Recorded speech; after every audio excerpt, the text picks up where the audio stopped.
Okay. Defense Secretary Pete Hegseth issued a memo Wednesday ordering senior Pentagon leadership to conduct a review of military standards related to health and appearance across all services. Air Force needs to be looked at the most, bro. The message calls for the Undersecretary of Defense for Personnel and Readiness to collect information pertaining to physical fitness, body composition, and grooming, so that the department can conduct a thorough overview of how and why those standards have changed since January 1st, 2015. We must remain vigilant in maintaining the standards that enable the men and women of our military to protect the American people and our homeland as the most lethal and effective fighting force. And we won't be any less effective if we have beards. I'm just saying. Our adversaries are not growing weaker, and our tasks are not growing less challenging. Currently, military personnel can only grow facial hair with a waiver or exemption for a medical condition, religious accommodation, or other approved reasoning. So, for those of you that don't know what that means, that's what's called a profile. Profile for facial hair would fall under the categories of religious accommodation, maybe you're Muslim. And another accommodation would be for black dudes. They break out, man. Shaving for them, their skin, very sensitive. Lots of them have shaving profiles to where they can grow a little bit, right? They're accommodated for. And that's about it. That's about it. Or unless you have like bad acne, you just got bad acne as a 21, 22-year-old, that sucks for you, but you just do, they might give you a profile for that, a shaving exemption, but yeah. Some services have signaled that they might be more receptive to loosening those rules. Hey, let's go. Kind of pisses me off that you're doing this after my service, but let's go. The Air Force granted 5-year medical waivers for beards in 2020. Whereas previously it had only given 1-year waivers, and has weighed establishing a pilot program that would allow participating airmen and guardians to grow out their facial hair. I'm happy and mad all at the same time. Certain troops experience a medical condition called pseudo-holy-ass, which leads to unwanted bumps and painful ingrown hair from shaving regularly. Yeah, but again, like I said, that was mainly more along the lines of usually the black guys, man. About 60% of black men are affected by the condition, exactly, according to the American Osteopathic College of Dermatology. But there is still tension surrounding the issue. Why? Man, as long as we're effective, who cares what we look like? That's what I've always thought.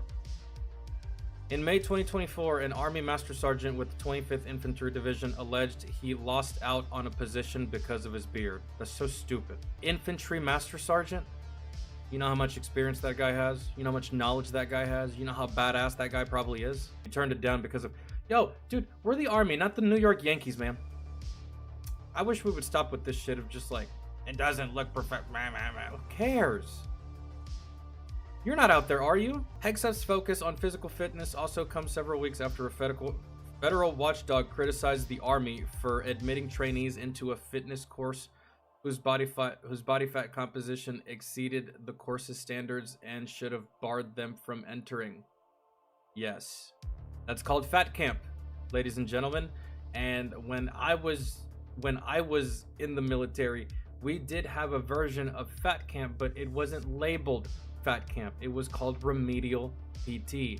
If you failed a PT test, or if you failed weight and tape, you would have to do remedial PT. What does this mean? This means that instead of sleeping in on Saturday after a night of drinking, you are on the installation with your platoon sergeant doing PT at 6 o'clock in the morning. And on Sunday, you're doing PT at 6 o'clock in the morning. And then you do PT Monday, Tuesday, Wednesday, Thursday, Friday, and then again on the weekends until you pass your PT test. Now, when I was in the service, they did that for a couple people. After a certain amount of time, if you still can't pass your PT test, they are just going to med board your ass out of the military. Well, actually, not med board. They are just going to kick you out of the military, and the reasoning will be failure to adapt. You can't maintain the standards. That's just it. You can't, right? And it's not a dishonorable discharge, I don't think. I think it's an honorable discharge. You couldn't do the job, man. And they really should start looking at this shit at basic training. Basic training is where you should weed these fuckers out, to be honest. This shouldn't be a problem for everyday NCOs and commanders. Like, you should get there ready to go. You should get there prepared, like already in shape. So, or maybe they did get there in shape, and after a certain amount of time, they let themselves go, and they got lazy and blah blah blah and yada yada. But and now they can't pass it, but still, they'll get separated. That's it. The report raised questions about the health of recruits, as well as the Army's understanding of its own standards for physical fitness. The Army announced in 2024 its intention to expand its Holistic Health and Fitness Program, established in 2018, to the entire service by 2032. The program seems to educate service members on the best ways to improve physical, mental, and sleep aspects of their lives. Dog, I honestly don't see anything wrong with the physical fitness regimen that we had when I was in the service. It was push-ups, sit-ups, and running. That's it. It almost, you know what? PT for me, when I was in the military, it almost reminded me of working out in high school for baseball, doing suicides, front back goes, running poles, shuttle sprints, burpees. That's a military thing, not so much a high school sport thing.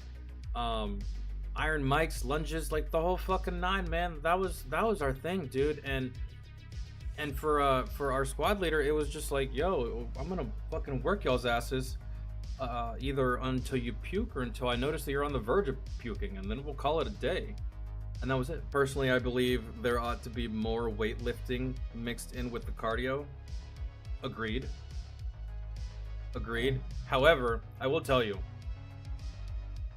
given the fact that I didn't lift any weights, I was still strong as fuck. I was as strong as I possibly could have been for my size at that time, because I did way more back then, right?